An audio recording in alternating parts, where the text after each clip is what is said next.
Une clinique spécialisée pour les moins de 18 ans, clinique de radiologie, faut le faire. Évidemment, c'est assez unique, merci. Et pour nous en présenter, évidemment, l'ensemble du portrait, on a nommé Lucia, qui en sait quelque chose. Clinique qu'on appelle Radio JR ou Radio Junior, tout simplement. Bonjour, ma chère Lucia, ça va bien? Bonjour, bonjour et bienvenue chez nous. Effectivement, Radio Junior, c'est une clinique de radiologie un petit peu particulière dans le sens qu'on se spécialise, on a été conçu avec l'imagerie des enfants en tête.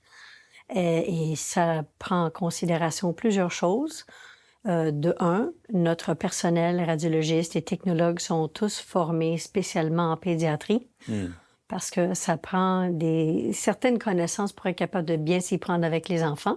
Une pédagogie spéciale, évidemment. Il faut avoir le tour, comme on dit. Ouais. Oui, effectivement. Et même pour les radiologistes, on sait qu'un radiologiste, c'est un médecin qui se spécialise à l'interprétation des images, mais au-delà des 5 ans de résidence que font tous les radiologistes, le radiologiste pédiatrique va passer un autre an et demi à 2 ans de plus à peaufiner les compétences dans l'interprétation des pathologies spécifiques aux enfants. Vous avez été radiologiste pendant plus de 20 ans, du côté du Children, je pense. Oui, exactement. Alors, vous avez là tout un bagage et les gens de l'équipe, comme vous l'avez souligné ici aussi. Donc, tout est dans la façon de voir, évidemment, ces facteurs-là, en quelque sorte, on peut le dire ainsi. Là. Oui, l'enfant n'est pas juste un adulte en miniature. Les maladies qui peuvent survenir ne sont pas les mêmes que chez les adultes. Ouais. Et même des fois qu'on arrive à avoir une maladie qui se ressemble, mettons une appendicite, la réponse physiologique, la façon de manifester, elle sera peut-être pas la même. Il y a ça, il y a des facteurs de croissance, il y a des variantes anatomiques. C'est toutes sortes de choses qu'il faut bien savoir afin de ne pas diagnostiquer incorrectement ou de façon tardive quelque chose chez l'enfant. Bien. Et ce que l'on remarque aussi, c'est que c'est déjà préoccupant. On pense à un enfant de 3 à 4 ans, peu importe, on va jusqu'à 18 ans, faut-il le mentionner, les plus grands enfants, mais de vivre avec quelque chose qui est inhabituel, d'entrer dans un hôpital, un centre de radiologie qui serait blanc comme neige, on dit, mais plutôt froid comme climat. Ici, c'est tout le contraire. C'est déjà apaisant parce qu'on a l'impression qu'on rentre pratiquement dans une garderie. Le personnel, les gens qui font partie de votre belle équipe, jouent avec les enfants. Les couleurs sont vives. Il y a des jouets, des jeux partout. Ça, c'est important aussi dans l'approche pour que l'enfant concerné se sente bien, que ce soit quelque chose de plus préoccupant ou d'un peu moins préoccupant. Oui, bien, l'enfant, il ne sait pas si ça va être quelque chose de grave ou pas grave. Il sait juste il a mal et il aimerait se débarrasser de son bobo. Alors, nous, notre job, c'est d'essayer de le mettre le plus possible à l'aise. Parce que déjà, quand ils sont petits, ils ont peur de beaucoup de choses. C'est sûr, ouais. Les environnements stériles, ça aide pas. Fait que le fait de décorer un petit peu pour donner un environnement enjoué, ça aide. De faire de l'interaction avec l'enfant, une espèce de jeu, ça aussi, ça aide. Et ça nous permet des fois d'être capable de réussir un examen qui, sinon, ça serait pas possible de faire. Et on peut presque dire, j'imagine, on le disait avant de rendre ensemble, Lucia, tout à l'heure, on peut dire à l'enfant, regarde là, tu vas retourner à ton jeu, parce qu'il est en amour avec le jouet ici ou les jeux. On va aller dans la petite salle, puis après ça, on continue. Donc, c'est motivant, effectivement.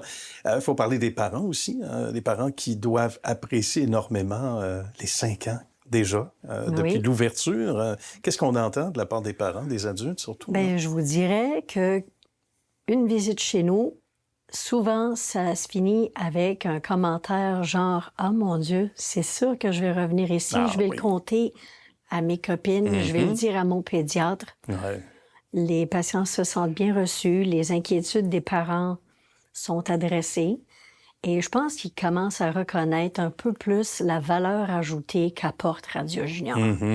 Parce que le public ne sait peut-être pas que la plupart des examens, environ 75 à 85 des examens de radiologie au Québec sont interprétés par des radiologistes généraux. D'accord.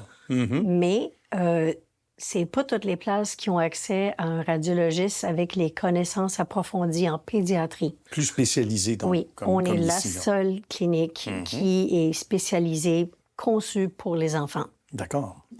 Et en même temps, ce qui n'est pas banal, c'est que vous êtes dans l'est de Montréal, au nord de Montréal, faut-il le mentionner, donc moins de batailles avec les cônes oranges par rapport aux institutions qu'on connaît. Oui, donc, effectivement. Pas que ça s'est fait dans les deux hôpitaux où on s'entend pour les enfants, Sainte-Justine ou le Children. Ici, au moins, c'est un petit peu plus vaste comme territoire, un peu plus d'espace pour le stationnement, on va le dire. Oui. Entre autres. Point de vue emplacement, on s'est établi un peu ici à cause qu'on a remarqué déjà de un, les cliniques de radiologie pour adultes, il y en a pas mal partout. Ça pousse comme des champignons. Il y en a à tous les coins de rue. Oui, c'est vrai. Mais pour les enfants, il y avait absolument zéro. Et de plus, les soins pour les enfants, les deux hôpitaux que vous avez mentionnés sont concentrés plus dans l'ouest de l'île, mais à l'est de la rue Saint-Laurent, absolument zéro. Voilà. Donc, raison de plus. Il faut que ça change. Mais oui. Les patients ont droit, les petits ont droit aussi. Et grâce à l'outillère, ça a changé pour le mieux et dans un environnement qui est fait pour les enfants, évidemment. Déjà, c'est un plaisir. Merci beaucoup de nous avoir reçus. Bravo pour tout ce que vous avez accompli jusqu'à maintenant et de longues années, évidemment, entre autres à Radio Junior. On se le souhaite. Merci beaucoup. À bientôt. Merci.